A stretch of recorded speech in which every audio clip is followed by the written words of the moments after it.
बच्चों नमस्कार। मैं श्रीकांत गर्ग गया आपका स्वागत करता हूं। आज हम प्यारा गांव पाठ को पढ़ने वाले हैं। प्यारा गांव एक संवाद पाठ है।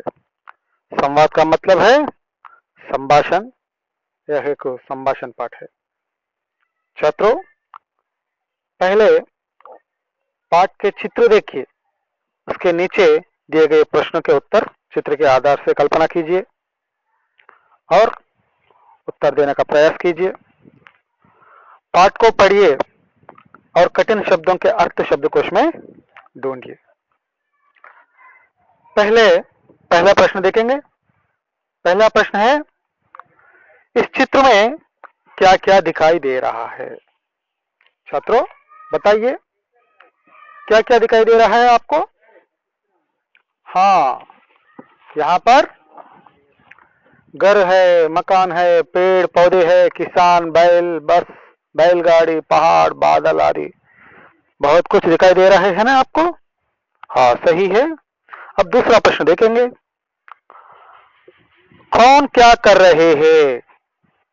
कौन क्या क्या कर रहे हैं? इस चित्र में जो गांव वाले हैं क्या काम कर रहे हैं? चित्र में एक व्यक्ति बैलगाड़ी चला रहा है और दूसरा व्यक्ति साइकिल पे जा रहा है और एक व्यक्ति हल लेकर जा रहा है ना? अच्छा, अब तीसरा प्रश्न देखेंगे।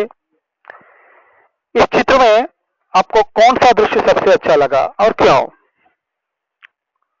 मुझे तो पूरा चित्र अच्छा लगा, और आपको कौन सा अंश अच्छा लगा बताइए। चित्र में पेड़ है, पहाड़ है, बैल है, पूरा ग्रामीण वातावरण मुझे अच्छा लगा क्योंकि शहर के वातावरण से भिन्न है ना? यह चित्र शहर के वातावरण से ग्रामीण वातावरण भिन्न है, यही अंश मुझे अच्छा लगा। चलिए बच्चों, अब हम पाठ के मुख्य विषय को पढ़ेंगे। यह एक संभाषण पाठ है। संभाषण किन किन के बीच में होगी? संभाषण दादाजी, रमेश और रानी के बीच में होगी। रानी और रमेश 8वीं कक्षा में पढ़ते हैं। रानी और रमेश कौन सी कक्षा में पढ़ते हैं? 8वीं कक्षा में। आप ही के कक्षा में रानी और रमेश भी पढ़ते हैं। రాణి और రమేష్ 8వ తరగతి చదువుతున్నారంట। गर्मी की छुट्टियों में दादाजी उन्हें अपने गांव ले जाने के लिए आए। गर्मी की छुट्टियों में समर हॉलिडेज, వేసవికాలం సెలవులు, दादाजी उन्हें अपने गांव ले जाने के लिए आए। रानी और रमेश को दादाजी के गांव ले जाने के लिए दादाजी शहर आ गए। सब मिलकर सवेरे रेल से निकले। सब मिलकर कौन कौन? दादाजी, रानी, रमेश, तीनों मिलकर सवेरे प्रातःकाली रेल से निकल पड़े। गाड़ी में बड़ी भीड़ थी। रेलगाड़ी में बड़ी भीड़, भीड़ का मतलब जनसमूह, గుంపు, ఎక్కువ సంఖ్యలో జనాలు ఉన్నారంట। फिर भी जैसे तैसे बैठने की जगह मिल गई। किसी तरह उन लोगों को बैठने की जगह मिल गई। शाम तक गांव पहुंच गए। शाम, ఈవినింగ్, సాయంత్రము వరకు వారు గ్రామానికి చేరుకున్నారు। वहां स्टेशन के पास चाचा जी बैलगाड़ी लेकर तैयार थे। रेलवे स्टेशन पर कौन है? चाचा जी। रानी और रमेश के चाचा जी वहां पर बैलगाड़ी लेकर तैयार थे। बैलगाड़ी का मतलब बुल्लक कार्ट, एद्दुला बंडी। बैलगाड़ी खेतों के किनारे किनारे चलने लगी। बैलगाड़ी कहां से चली? खेतों के किनारे किनारे चलने लगी। किनारे అంటే ఒడ్డు। खेतों में किसान काम कर रहे थे। किसान कहाँ काम कर रहे थे? खेतों में। खेतों में किसान काम कर रहे हैं। पशु चर रहे थे। पशु का मतलब जानवर। जानवर क्या कर रहे हैं? जानवर चर रहे थे। गांव की हरियाली देखने लायक थी। हरियाली मतलब గ్రీనరీ, పచ్చదనం. గ్రామంలో ఎక్కడ చూసినా కూడా పచ్చదనంతో నిండిపోయి ఉన్నది. देखने लायक थी, చూడదగిన విధంగా ఉన్నదంట. बातों बातों में घर आ गया. तीनों बात करते करते ही अपने घर पहुंच गए. दादी जी से मिले. दादी दादी అంటే ఎవరు? నానమ్మ. दादी जी से मिले. दादी जी ने बहुत लाड प्यार किया. दादी जी వారిని చాలా ప్రేమగా దగ్గరికి తీసుకున్నదంట. सवेरे, सवेरे का मतलब प्रातःकाल. प्रातःकाल दोनों दूध पीकर दादाजी के साथ गांव घूमने निकले. दूध, मिल्क, आप लोग पीते हैं ना दूध? हाँ. सवेरे रानी और रमेश दूध पीकर दादाजी के साथ गांव को देखने के लिए घूमने निकले. रास्ते में बातें करते हैं. तीनों घूमते घूमते रास्ते में बातें कर लेते हैं. दादाजी कहते हैं, देखो सामने कमलेश काका आ रहे हैं. देखो చూడండి, सामने कमलेश काका. काका, काका అనగా బాబాయ్. इन्हें प्रणाम करो, इन्हें नमस्कार करो. दोनों ने कमलेश काका को प्रणाम किया. रानी और रमेश दोनों ने कमलेश काका को नमस्कार किया. वे बच्चों को देखकर खुश हुए. कमलेश काका बच्चों को देखकर बहुत खुश हुए. रानी कहती है, कमलेश काका क्या काम करते हैं? कमलेश काका, ये कमलेश काका है ना? कमलेश काका क्या काम करते हैं? दादाजी बोलते हैं, वे लोहार है. लोहार, लोहार అనగా కమ్మరి. కమ్మరి పని చేసే వారిని लोहार అంటారు. वे लोहे का सामान, लोहे का सामान ఐరన్, ఇనుముతో చేసేటువంటి వస్తువులు. क्या है लोहे का सामान?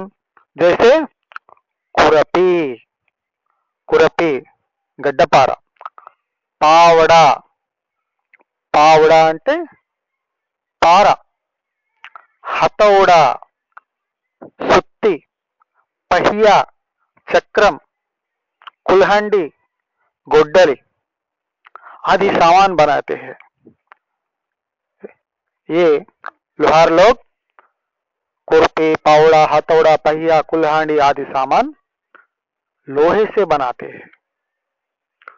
वह देखो दामोदर दादा का मकान. वहां देखिए, वहां पर कौन है?